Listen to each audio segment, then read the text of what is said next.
বাণীকে খারাপ বলায় বিদ্যুৎকে উচিত শিক্ষা দিল অনিরুদ্ধ। হ্যাঁ বন্ধুরা, এমনটাই দেখা যাবে। বিস্তারিত জানতে ভিডিওটিতে লাইক দিয়ে চ্যানেলটি সাবস্ক্রাইব করে শুরু থেকে শেষ পর্যন্ত দেখতে থাকো। গল্পের শুরুতেই দেখা যাবে বাণীকে কাকাবাবু ডাকলে তখন বাণী দোকানে চলে আসে। সেখানে আসলে দত্তবাবু এসে বাণীকে বলতে থাকে, আমি একটা বিপদে পড়ে মা তোমার কাছে এসেছি, আমাকে এ বিপদ থেকে রক্ষা করো। তখন তখন বাণী বলতে থাকে, কিরকম বিপদ? তখন তখন দেখা যায় দত্তবাবু বলতে থাকে, আসলে আমি থাকতাম বিদেশে, বিদেশ থেকে এসেছি মাত্র কদিন হলো। এর মধ্যে আমার নাতনির রিসেপশন পার্টি আছে, তো মানে ওর বিবাহ বার্ষিকী, তাই সেখানে সেখানে অনেকজনকে হায়ার করেছিলাম রান্নার জন্য, কিন্তু ওরা শেষ মুহূর্তে ফোন করে বলছে ওরা কিছু করতে পারবে না।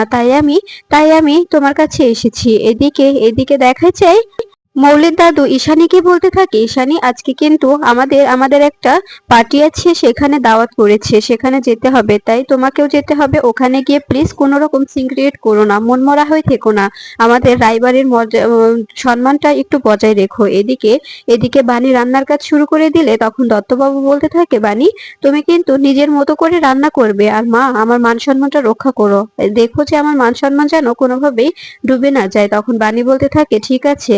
তখন কাকাবাবু বলতে থাকে, ও বানের যে হাতের রান্না খেয়ে খেয়ে আগামী 10 বছর যাদের আপনি খাওয়াবেন তারা ভুলবে না, আপনাকে সবসময় বলবে তুমি আমাকে দাওয়াত দিয়ে খাওয়াইছিলে, তো সেই খাবারগুলো খেয়ে অনেক মজা লেগেছিল। তখন এ কথা বলে দত্তবাবু চলে গেলে তার নাতনি এসে বলতে থাকে, তুমি কি এতগুলো রান্না একা করতে পারবে? তখন বাণী বলতে থাকে, হ্যাঁ কেন পারবো না, অবশ্যই পারবো।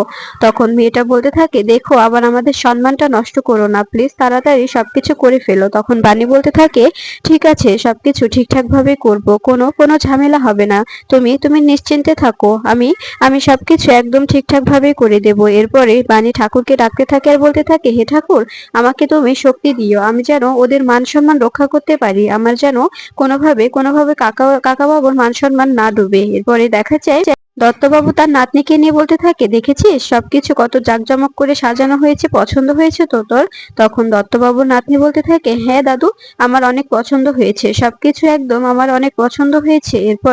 এরপরে দেখা যায় স্ন্যাক্স বানাতে বললে তখন মেয়েটি বলতে থাকে, ও তো এতগুলো রান্না একা কি করে করবে, তবে আমি স্ন্যাক্স গুলো অনলাইনে অর্ডার করে দিই। এরপরে অনলাইনে অর্ডার করার জন্য অনিরুদ্ধ টিফিন সেন্টারে ফোন দিলে তখন অনিরুদ্ধ ফোনটা ধরে আর অনিরুদ্ধকে বলতে থাকে, আমাদের কিছু স্ন্যাক্স এর দরকার, সেই স্ন্যাক্স গুলো যদি আপনি দিয়ে যেতেন ভালো হতো। তখন অনিরুদ্ধ বলতে থাকে, আমি প্যাক করে দিচ্ছি, আপনারা কাউকে পাঠিয়ে দেন, নিয়ে গেলে একটু আমাদের সুবিধে হতো, আসলে এখন আমাদের দোকানে কোনো ডেলিভারি বয় নেই, তো তাই। তখন মেয়েটি বলতে থাকে, আসলে আমরা এখানে একটা অনুষ্ঠান হচ্ছে, তো একটা পার্টি হচ্ছে, এখন লোকজন যাওয়া সম্ভব নয়, যদি এসে দিয়ে যেতেন তবে ব্যাপারটা একটু ভালো হতো। এদিকে দেখা যায় বাণী সব রান্না শেষ করলে তখন দত্তবাবু বলতে থাকে, বাহ বাণী, তুমি তো দেখছি সত্যি সবকিছু একদম কমপ্লিট করে ফেলেছো, তোমার কোনো তুলনা হয় না, আমি অনেক খুশি হয়েছি। আর আর তুমি এসে আমার কাল সকালে পেমেন্টটা নিয়ে যেও, বুঝতে পেরেছো? তখন বাণীকে দত্তবাবু বলতে থাকে, তুমি যে আমাকে কি রক্ষাটা করলে, তোমার কাছে যে আমি কি কি ঋণী হয়ে গেলাম তোমাকে বলে বুঝাতে পারবো না। তখন বাণী বলতে থাকে, আপনাকে আপনাকে আমি আপনি বুঝতে পারছেন না আমি কত বড় বিপদ থেকে রক্ষা পেলাম, আপনি যে আমাকে কত বড় বিপদ থেকে রক্ষা করলেন। আসলে আমার মেয়ে অসুস্থ, তো তাই আমি এখানে এসেছিলাম। এরপরে দেখা যায় দত্তবাবু বাণী ও কাকাবাবুকে সবার সঙ্গে পরিচয় করিয়ে দেয়। এরপরে দেখা যায় দত্তবাবুর নাতনি তার স্বামীকে বলতে থাকে, দেখেছো দাদুর কর্মকাণ্ড, অতিথি আপ্যায়ন করছে। এরপরে অনিরুদ্ধ খাবারগুলো ডেলিভারি দিতে আসলে তখন দেখা যায় দত্তবাবুর নাতনি খাবারগুলো নিয়ে নেয়। এরপরে বাণীকে দত্তবাবু বলতে থাকে, তুমি কিন্তু না খেয়ে যাবে না, খাবার খেয়ে তারপরে যাবে, আর কাকাবাবু তুমিও কিন্তু যাবে না, তুমিও কিন্তু একটু একটু খাবারগুলো খেয়ে তারপরে যাবে, আর সকালে এসে পেমেন্টটা করে নিয়ে যাবে, ঠিক আছে? বিল পাঠিয়ে দেবে, আমি পেমেন্টটা করে দেব। তখন বাণী বলতে থাকে, কাকাবাবু আমি এখানে থাকতে পারবো না, আমার মেয়েটা হসপিটালে পড়ে আছে, আমার গলা দিয়ে খাবারগুলো নামবে না, তাই আমি চলে যেতে চাইছি, আমি চলে যাই। এরপরে কাকাবাবু বলতে থাকে, ঠিক আছে বাণী, আমি বুঝতে পারছি, আমি কালকে ওনার সঙ্গে কথা বলে নেব, চলো এখন আমরা যাই। এরপরে যখনই যেতে যাবে ঠিক তখনই অনিরুদ্ধর সঙ্গে ধাক্কা খেয়ে যায় বাণী। অনিরুদ্ধকে দেখে অবাক হয়ে যায় বাণী। বাণী মনে মনে বলতে থাকে, এখন এখন তবে উনি নিজে ডেলিভারি দিচ্ছে এভাবে, আমার মেয়েটার জন্য এতটা কষ্ট করছে, রায় চ্যাটার্জি বাড়ির ছেলে এভাবে এভাবে খাবার ডেলিভারি দিচ্ছে, ওরা যদি ওকে চিনে ফেলে ওর তো মান সম্মান পুরোটাই ডুবে যাবে। এটা এটা উনি কি করলো, এখানে কেন এসেছে উনি, আমি তো কিছুই বুঝতে পারছি না। এরপরে এরপরে বাণী বলতে থাকে, মিস্টার চ্যাটার্জি আপনি এখানে কেন এসেছেন? তখন অনিরুদ্ধ মনে মনে বলতে থাকে, বাণী তুমি তার মানে তানিয়ার জন্য এখানে এখানে রান্না করতে এসেছো, তানিয়ার চিকিৎসার টাকা জোগাড় করার জন্য? আমিও তোমার তোমার জন্য যে আমি তানিয়ার জন্য যে এরকম কষ্ট করছি, তুমিও ঠিক সেরকম কষ্টই করছো। এরপরে এরপরে দত্তবাবু বলতে থাকে, আচ্ছা তুমি কি ওনাকে চেনো? তোমরা যেভাবে কথা বলছো। ঠিক তখনই মৌলি এসে বলতে থাকে, শুধু চেনে না, অনেক ভালোভাবেই চেনে, অনেক ভালোভাবে চেনে। এই বলেই এটা বললে অবাক হয়ে যায় বাণী। এরপরে দেখা যায় দত্তবাবু বলতে থাকে, এসব কি হচ্ছে, আমি তো কিছু বুঝতে পারছি না। এরপরে দেখা যায় রায়বাড়ির সবাই একে একে ভিতরে ঢুকতে থাকলে তখন পিনাক্ষী অনিরুদ্ধকে এই অবস্থায় দেখে অবাক হয়ে যায়। তখন দেখা যায় দাদু এসে বলতে থাকে, কি ব্যাপার, চ্যাটার্জি বাড়ির ছেলে দেখছি এখন ডেলিভারি বয়ের কাজ করছে। এই এই কাজগুলো এই ছবিগুলো আমাদের দেখতে হলো। এদিকে এদিকে দেখা যায় কুয়াশা ও বিদ্যুৎকেও সেখানে ইনভাইট করা হয়েছে। কুয়াশা ও বিদ্যুৎ ঢুকছে। তখন তখন বিদ্যুৎ বলতে থাকে, এখানে এসেও তুমি সিন ক্রিয়েট করছো তাই না, একদম ভিডিও করবে না। এরপরে দেখা যায় অনিরুদ্ধ ও বাণীকে সবাই মিলে কথা শোনাতে থাকলে তখন তখন দেখা যায় ঈশানী বলতে থাকে, এসব কি হচ্ছে, ওরা এভাবে কথা বলছে কেন?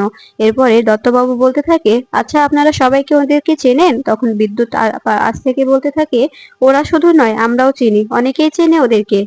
তখন ঈশানী বলতে থাকে, কিরে বাণী, তানিয়ার শরীরটা কেমন আছে তানিয়ার শরীর? এই বলে ঈশানীর মনে হয় যে বাণী কিছুই জানে না। এরপরে চুপ করে গেলে তখন বাণী বলতে থাকে, আমি সব জানি মা, আমি সবকিছু জানি, সবকিছু আমাকে বলে দিয়েছে মৌলি দিদি, আমি সবকিছুই জানি। এরপরে দেখা যায় অনিরুদ্ধর পরিচয় নিয়ে সবাই প্রশ্ন তুললে তখন তাপস বেরিয়ে এসে বলতে থাকে, ও আমার ছেলে, আপনি ওকে চেনেন, কিন্তু কিন্তু এই মেয়েটার পাল্লাই পড়ে ওর অধঃপতন হয়েছে, তাই ও এরকম করে ডেলিভারি বয়ের কাজ করছে। তখন নয়নতারা বলতে থাকে, আপনিই বলুন, এত বড়লোক বাড়ির ছেলে একটা একটা রাস্তার ধারে ফুটপাতে টিফিন সেন্টার চালাচ্ছে, এটা এটা আমাদের জন্য কতটা মান সম্মানের?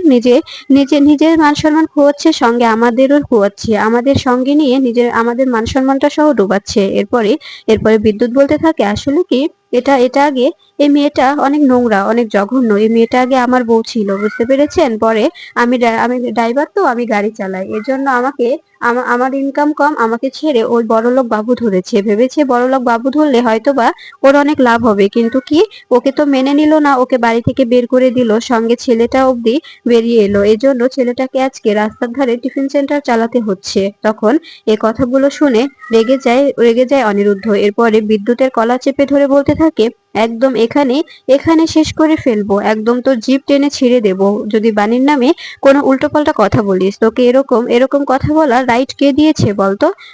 তখন দেখা যায় অনিরুদ্ধর এরকম আচরণ দেখে সেখানে সবাই অবাক হয়ে যায়। তখন দেখা যায় বিদ্যুৎ বলতে থাকে, দেখেছেন আমাকে এখানে এখানে সবার সামনে ট্রিট করছে, এই লোকটা এর সঙ্গে থেকে এরকম হয়ে গেছে। লোকটা আসলে অনেক ভালো ছিল, এই খারাপ মেয়েটার সঙ্গে থেকে ছেলেটাও খারাপ হয়ে গেছে। এরপরে দেখা যায় তাপস বলতে থাকে, অনিরুদ্ধ এসব কি হচ্ছে, তুমি এখানে এখানে এসব কি করছো? এরপরে দেখা যায় বিদ্যুৎ দত্তবাবুকে বলতে থাকে, দেখেছেন কাদেরকে আপনি এখানে এনেছেন, আপনার অনুষ্ঠানটায় মাটি করতে এসেছে এরা, এদেরকে ঘাড় ধাক্কা দিয়ে বের করে দিন। তখন দত্তবাবু বলতে থাকে, উনি উনি যাই করুক না কেন, কিন্তু আপনি ওনার সম্বন্ধে এরকম কথা বলছেন কেন বলুন তো, এরকম কথা বলার মানেটা কি? তখন দেখা যায় তাপস বলতে থাকে, অনিরুদ্ধ আমি এটা কখনোই ভাবিনি যে তোকে এরকম অবস্থায় দেখবো, এই মেয়েটার কারণে তুই আজকে এরকম অবস্থায় আছিস। আজ থেকে আমি তোকে ত্যায্য পুত্র করে দিলাম, তোকে আর কখনো আমি আমার ছেলের স্বীকৃতি দেব না, ছেলের পরিচয় দেব না। তখন অনিরুদ্ধ বলতে থাকে, তুমি আমাকে পরিচয় দেবে কি? আমি আর আমার মা তোমাকে কখনো পরিচয় দেব না, কারণ তোমার জন্য আজকে আজকে আমাদের এই অবস্থা, আমরা আজকে রাস্তায় এসে দাঁড়িয়েছি শুধুমাত্র তোমার জন্য, তোমার চরিত্রের জন্য। তুমি কাকে চরিত্রহীন বলছো বলো তো? তখন দেখা যায় এসব কিছু দেখে বাণী চুপ করে দাঁড়িয়ে থাকে। এদিকে মৌলি ও নয়নতারা বলতে থাকে, এখানে তো ফ্যামিলি ড্রামা শুরু হয়ে গেল, ফ্যামিলি ড্রামা চলছে। এরপরে দেখা যায় অনিরুদ্ধ তাপসকে বলতে থাকে, অনেক হয়েছে, আর আর বলবে না, বুঝতে পেরেছো? আর বলবে না, আমিও তোমাকে বাবার পরিচয় দিতে চাই না, তুমি আমাকে পরিচয় দেবে কি করে? আমি তো তোমাকে পরিচয় দেব না। তখন দেখা যায় তাপস বলতে থাকে, তুই একদম ঠিকঠাক কথা বলছিস তো? ভেবে কথা বলছিস? আমার উত্তরাধিকারী থেকে তোকে আমি পুরোটাই বঞ্চিত করে দেব। তখন তখন মীনাক্ষী এসে বলতে থাকে, কি হচ্ছে তাপস? এখানে সবাই সবাই দেখছে, সবাই তোমাদের মান সম্মান খোয়াচ্ছে, তুমি বুঝতে পারছো না? এখানে এসব সিক্রেট কেন করছো? এরপরে বাড়ি ফিরে এসে দেখতে পায় বিছানার উপরে অনেকগুলো টাকা। এটা দেখে অবাক হয়ে যায় বাণী ও অনিরুদ্ধ। তখন তাপস এসে বলতে থাকে, এই টাকাগুলো আমি দিয়েছি, তোমার মেয়ের চিকিৎসার সকল টাকা আমি দেব, শুধু আমার ছেলেকে মুক্ত করে দাও, তবে সকল টাকা আমি তোমাকে দিয়ে দিব, তোমার মেয়েকে তুমি বাঁচাতে পারবে। এটা দেখে রেগে যায় অনিরুদ্ধ, তাপসকে বের করে দেয়।